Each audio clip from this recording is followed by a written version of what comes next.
अस्सलाम वालेकुम। पहले तो सब दोस्तों का शुक्रिया जिन्होंने मुझे आज मेरे जन्म के दिन मुबारकबाद के पैगामात भेजे। तो मैं आपको पता है कि जहांगर्दी इल्म की तलाश के लिए करता हूँ। आप मेरे इन तख्लीकी और तहकीकी सफ़रों और सियाहत को सपोर्ट करते हैं, हौसला अफजाई करते हैं, मुझे सुनते हैं, देखते हैं मेरे साथ सफ़र करने वाले मकामात को। दरअसल मैं इनको अपनी किताबों के लिए महफूज करता हूँ। मेरी वीडियो क्लिप्स, मेरी ऑडियो जो रिकॉर्ड करता हूँ वो 2% भी नहीं है जो मैंने अभी शेयर किया, और सब शेयर करूँगा। मुझे इससे गर्ज़ नहीं है कि यूट्यूब पैसे देता है कि नहीं, न मैं उसके लिए नहीं हूँ। और मेरे साथ जैसे आप हज़ारों बल्कि अब तो लाखों दोस्त मुझे देखते हैं, सुनते हैं, उनका मैं मशकूर हूँ कि आप मुझे सुनते हैं, देखते हैं, पढ़ते हैं। मैं फिर कहूँगा मेरी किताब ज़रूर पढ़ें। मैं हूँ जहांगर्दी, मैं हूँ जहांगर्द।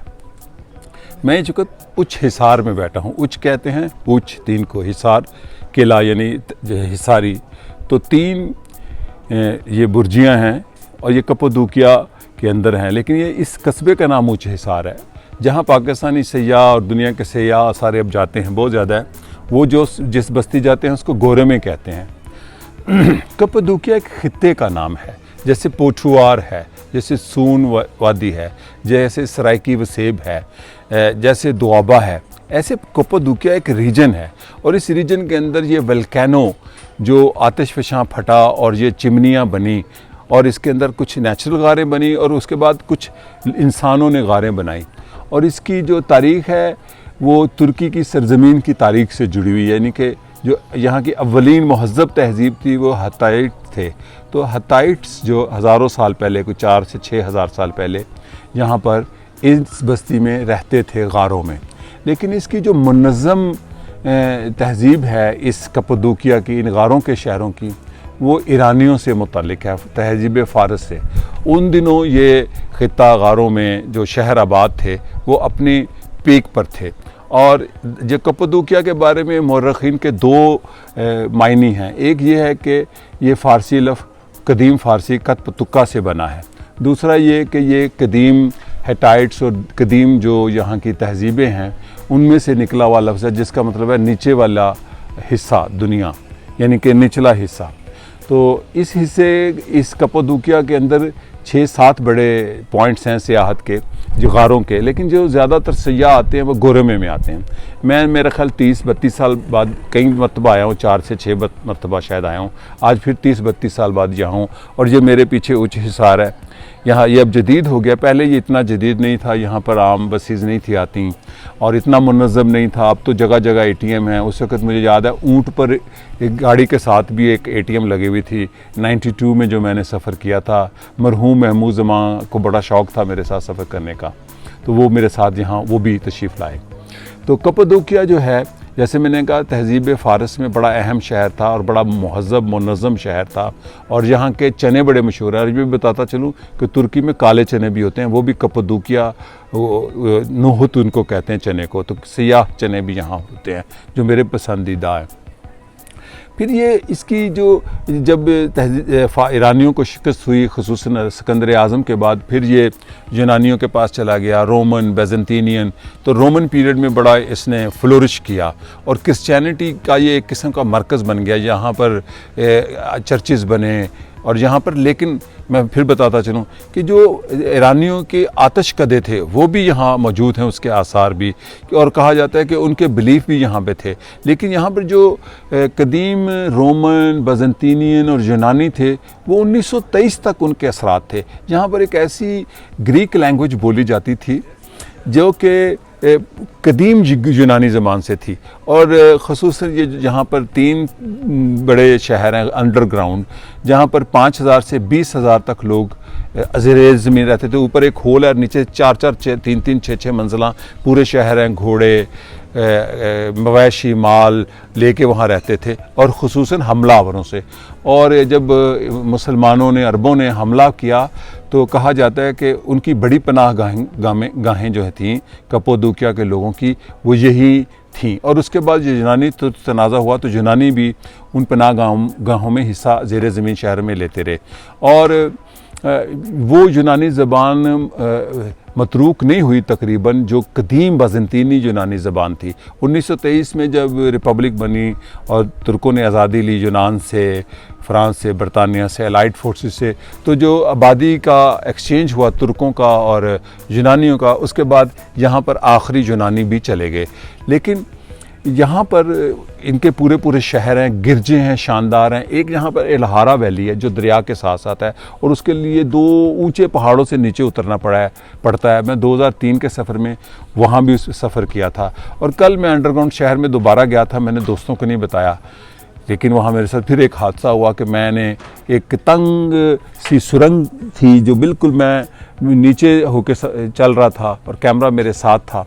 पीछे से मैंने एक खातून सियाह को रास्ता देना चाहा और एक दूसरी गार में घुसा। मैंने तो गिर गया, मैंने कहा चलो गिर गया, लेकिन उसके बाद मैंने देखा कि मुझे अपना आप को संभालना है। उस गार की छत यानी कि जो फर्श था, नीचे एक और गार थी और वो 10 फुट थी। तो ऐसे शहर थे, यहाँ पर लोग रहते थे। कप्पादोकिया मसीहत में बड़ा इम्पॉर्टेंट रहा है ईसाइयों की तारीख़ में, चूँकि मसीहत का जो रास्ता था वो जब सेंट पॉल का जो रास्ता था वो इन्हीं ख़ित्तों से गुज़र कर एफेसस तक गया था। तो यहाँ पर आर्मेनियन बड़े आबाद रहे हैं और यूनानी, जैसे मैंने कहा, उसके असरात थे। लेकिन आज भी मैं इसके जो गोरमे हैं वो बहुत कमर्शियल हो गया है। बड़े सयाह आते हैं यूरोप से, ख़ुसूसन रूस से, जापान से, कोरिया से, ख़ुसूसन कोरिया जापान के सयाह। अब लेकिन पाकिस्तान के सयाह भी आते हैं, वो ज़्यादातर वैसे खानों की तलाश में होते हैं। हिंदुस्तान के सयाह भी आते हैं, उनका भी ही काम है, खानों की तलाश में होते हैं। लेकिन संजीदा सयाह यहाँ जो गिने जाते हैं, जो मकामी लोगों के मुताबिक संजीदा सयाह, वो जापानी, कोरियन और अमेरिकन और जर्मन हैं, और उसके फ्रांसीसी भी हैं।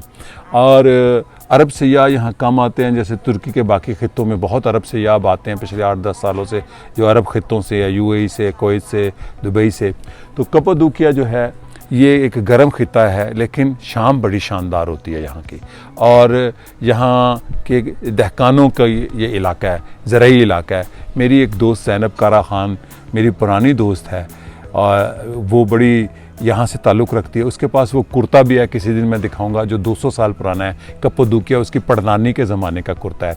तो कप्पादोकिया के लोग प्योर तुर्क हैं। ये सल्जूक ज़माने में 1079 के करीब ये ख़ित्ता सल्जूक तुर्कों ने फ़तह कर लिया बाज़ंतीनियों से, और उसके बाद तक आज तक ये तुर्कों के पास है।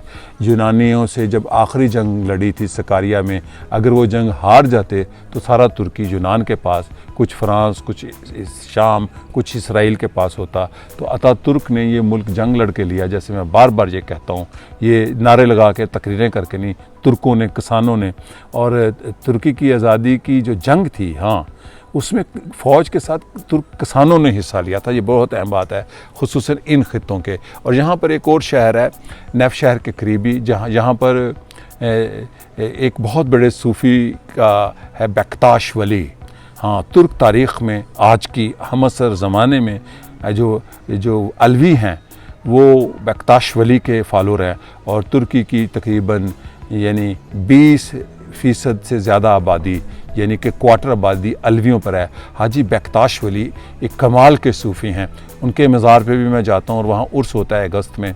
वो भी इसी ख़ित्ते से है, ये दहकानों का ख़ित्ता है। और मैं फिर एक और तारीख़ बताता जाऊँ। जब अतातुर्क ने जंग शुरू की थी यूनानियों के ख़िलाफ़, तो वो सबसे पहले बेक्ताश वली के मज़ार पर आया और उसने तकरीर की थी कि मुझे आपकी सपोर्ट चाहिए, किसानों की सपोर्ट चाहिए। वो सारे अलवी थे बेक्ताश वली के हामी। और ये जो बेक्ताशी होते हैं ये बल्कान तक फैले होते हैं, बॉस्निया, सर्बिया, यूगोस्लाविया, बल्गारिया, यहाँ के ख़ित्तों में अक्सर अलवी मिलते हैं। वो तुर्क अलवी होते हैं। तो ये ख़ित्ता बड़ा एक सहर अंगेज़ ख़ित्ता है। मेरे साथ रीमा है, आज हम सालगिरह मनाएंगे। वो मुस्कुरा रही है। मेरी उनसे दरख्वास्त है 2 मिनट साथ अगर आ जाओ तो मेरे दोस्तों को बड़ी खुशी होगी, मेरे हम सफ़र को, मेरी शरीके हयात को मेरे साथ देखकर। तो चूँकि मेरे सफ़रों को बर्दाश्त करती हैं, मुश्किल पहाड़ियों पर चढ़ना, गारों के अंदर जाना और गर्म ख़ित्तों में घूमना, रेगिस्तानों में, ठंडे इलाकों में, तो हम आज सालगिरह मनाने आए हैं। हम यहाँ अक्सर आते हैं। ये मेरी हमसफ़र हैं रीमा। हम आप सब दोस्तों का, आप मेरे तख्लीकी और तहकीकी सफ़रों के दोस्त हैं। हम दोनों शुक्रिया अदा करते हैं आपका। शुक्रिया और खुदा हाफिज़।